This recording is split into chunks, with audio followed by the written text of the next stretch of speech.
we believe that Allah has placed a predisposition in everybody's hearts, in all of creation. And in fact, even somebody who is not exposed to Islam or the name Allah, as long as he acts upon his predisposition to recognize the Creator, which is what we do find, in fact, in very remote tribes as well, right?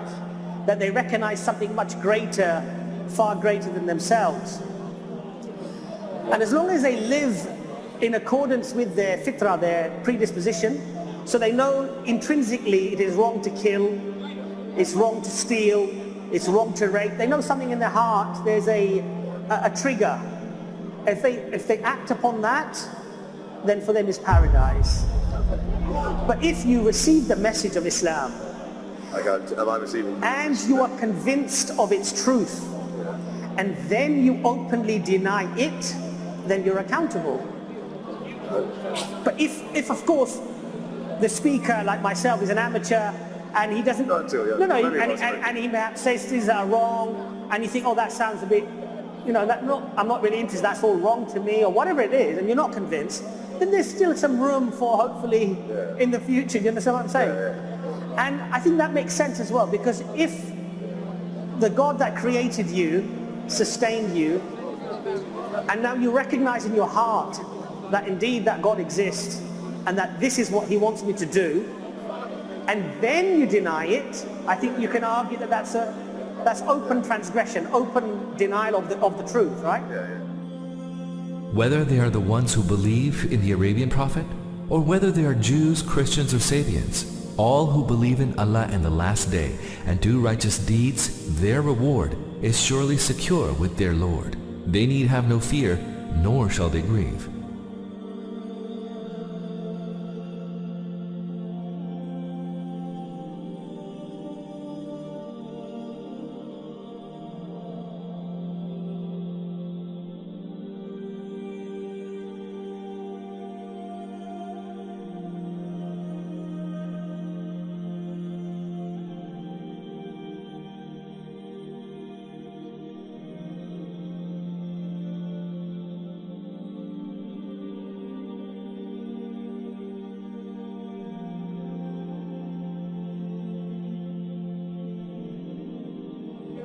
So we believe that everyone has received a warner, has received a guide.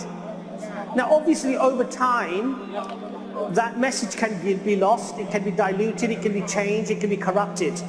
And I think we can actually see how often these things have happened. So for example, if you look at Hinduism, actually in the oldest, most sacred Vedas, the oldest scriptures of Hinduism, God is one, God is absolute, God is eternal, there are no statues, there are no images of God, nothing else warrants your love or your attention or your submission except for the one and only God.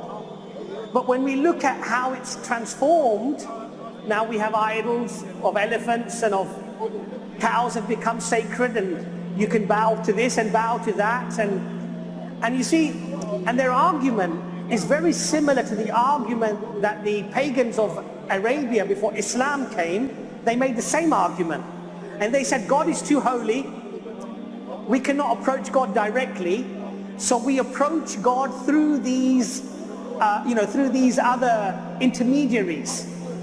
And this is exactly what the pagans said to the Muslims when Islam first came into Arabia, which is that we're not worshipping these idols. We're worshipping Allah, because they had the name Allah before even Islam was presented to them.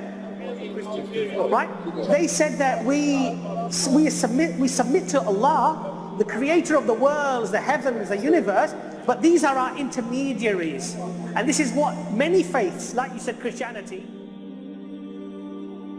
We know one thing about, from the names and attributes of Allah, some things become very clear.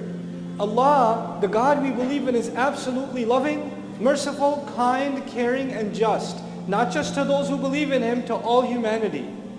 He's merciful and loving to all humanity. And if we believe He's just and fair and merciful, then you have to believe that He will not deal people a shorthand on Judgment Day and say, nobody's going to be like, angels are going to show up. Hey, so you weren't Muslim, huh? Too bad for you. Yeah, but I didn't have any Muslim friends, not any neighbors, nobody was Muslim. Yeah, we made sure that wouldn't happen because we wanted to barbecue you, etc. No, that's not how it's going to be. Everybody will get a chance. And those who didn't, even how Allah will deal with them is His issue. What you and I have to believe is Allah is fair. What we're told to believe is Allah does not, وَمَا اللَّهُ يُرِيدُ ظُلْمًا لِلْعِبَادِ or لِلْعَبِيدِ actually. Allah does not intend wrong for His slaves, for His subjects. He doesn't. Why would you think that? Yes, the one who heard the message of Prophet Muhammad sallallahu alaihi wasallam, and he saw the truth in that message, and he stubbornly rejected, knowing that it is the truth. Just like the Qur'an tells us the Pharaoh, he knew Moses was speaking the truth, but he stubbornly rejected. Those who stubbornly reject, yes, these people die as unbelievers and they'll be punished by God because they saw the truth and they defied Allah subhanahu wa ta'ala. Some of the Muslim scholars have said that it may be that the person heard about Islam, but Islam was not presented to them in a persuasive and complete manner. Sometimes what they heard is actually misinterpretations of Islam. And so what they are responding to is not actually Islam. And they say that the person is penalized for rejecting what clearly comes from God. When they can see it clearly, that this is from, this is so clear that this must be from God, and yet for some personal reasons, they say, no, I want to rebel. Like in the case of Satan, Satan would have had no doubt, this is God, God has given me a command, and I'm rebelling. So this is as clear as daylight. But for most people, it is not so clear. So how clear is clear? Is it like at a moment where a person thinks, yeah, I can see that this is from God, but you know what? I don't want to pray. I don't want to fast. I don't want to do these things that Muslims do. So if that's the thinking, then it looks like this person has become culpable because he or she now recognizes that, yeah, this is really the truth from God, but I don't want to submit to it. For many Muslim scholars, this is the person who will deserve punishment, but not others. Others meaning others who were not reached with the message, or the message did not reach them in such a clear and persuasive manner to present itself as the truth to them for them to accept. So what they have failed to accept is not something that they knew to be true. In other words, they have not deliberately turned away from the message of God. Is belief in a creator natural, or is this something which is taught by society? Is that we don't need any arguments to prove the existence of God. Point number one. Because it's a properly basic belief. Right? Now let's break down what we mean by properly basic belief. When we say a properly basic belief, what we're saying, it's a belief that doesn't require any other beliefs. It's not based on any other beliefs. Okay? And also it doesn't require any information transfer. Now we'll look into this just to explain a bit further as to what we mean. Now, in comparison, a properly basic belief that we believe in, that science uses, an assumption that science is based on, is that the real world exists. The real world is real. Yeah, and you can't prove it, right? But you have to accept it to do science. Yeah. Okay? Another example is what Bertrand Russell shared. What he said was that you cannot disprove this concept that the world that we live in began 5 minutes ago, and it has just this inbuilt memory of it showing or making it appear like that the history has aged to it. Our history has aged to it. You can't disprove this. Yeah. But at the same time, you won't believe it because it doesn't make sense. You will believe that the history of the world is very, very long. It's old in age, right? That's a properly basic It's a properly basic belief, right? And you're justified in believing that. What I'm arguing is that the belief in God, believing in a creator, is also a properly basic belief, just like these properly basic beliefs, basically. Okay. Right? So what do we mean by information transfer? What we're saying is that these beliefs, they're base core beliefs which don't require any external information to come in. Right? So no one has to come to you. If you were on a desert island, no one has to come to you and tell you that God exists. Naturally, you will grow up believing in a God, that God exists. Does that make sense? It makes sense. What if somebody says, I have a belief that there is a pink elephant, right, and this is a properly basic belief. Good point. And they try and refute you. Very good point. Okay, let's go back to the scenario of being on a desert island, right?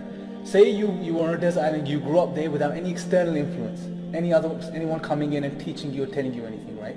Like I said, you will naturally, and this is supporting evidence which we're going to go into at the end, naturally you'll grow up believing in a creator, right?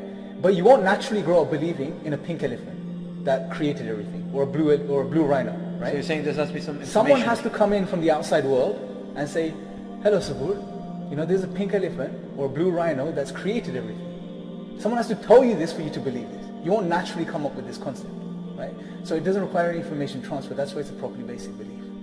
And what's really, really amazing is that every single language in the world has a word for God. Yes. It might not necessarily have a word for demons or devils or vampires or something like this, something strange, but there is definitely the word God, Allah. Yes. It's God. very interesting because there's many communities, tribes around the world that we don't even hear about. But when people have gone into these tribes and they've seen that these people believe in a higher power, a supreme being, a creator, because it's natural, right? It's a natural belief. That is a core belief, like we were saying. And there's some supporting evidence as well. Before you go on to that, I want to quote a hadith which I actually have here. The Prophet, peace be upon him, said, every newborn child is born in a state of fitrah. Then his parents make him a Jew, a Christian or a Magian, just as an animal is born intact. Right? You know what's amazing here? Is that this was mentioned when? 1400 Over years ago. 1400 years ago. That is natural. Recently, individuals like Justin O'Barrett from Oxford, right? Okay. And he studied children. Oxford University. Okay. Right? He studied children for over, I think, 10 years.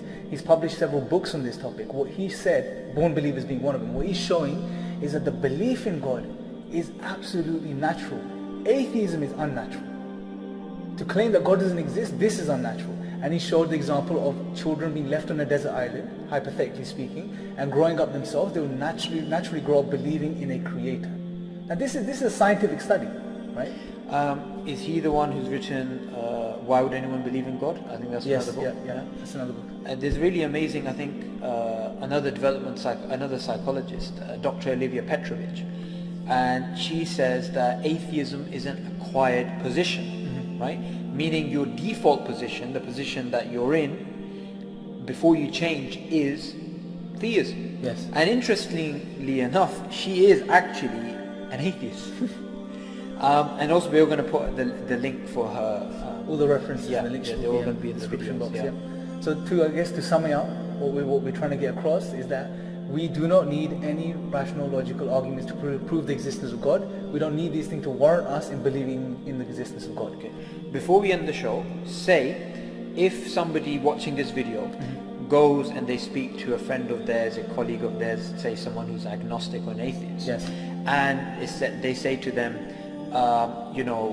belief in God is natural, and give them sort of explanations that we give, and the person says, well, that's just based on blind faith. Yes. You're just basically coming up with a concept and saying, oh, it's just something I don't need to prove, and anything else that we have in life has to be proven. Yes. Right? How would that person respond? Well, to you this? could tell that this person has a scientific sort of inclination. They go from that perspective, right? You could tell them this, look, you believe in science, or you follow science, it's a good method. Do you know that science is also based on an assumption, a properly basic belief, which you can't prove? The real world exists. This is an assumption, an axiom that science accepts. Can't prove it, it doesn't have to prove Axiom? it. Axiom meaning an assumption, base assumption that doesn't require any evidence. Okay, sure. Right? So it can't prove this, but it accepts it, and it's completely rational to accept that. In the same way, it's completely rational to accept the existence of God. Okay. Very good. It's a properly basic belief as well, just like that.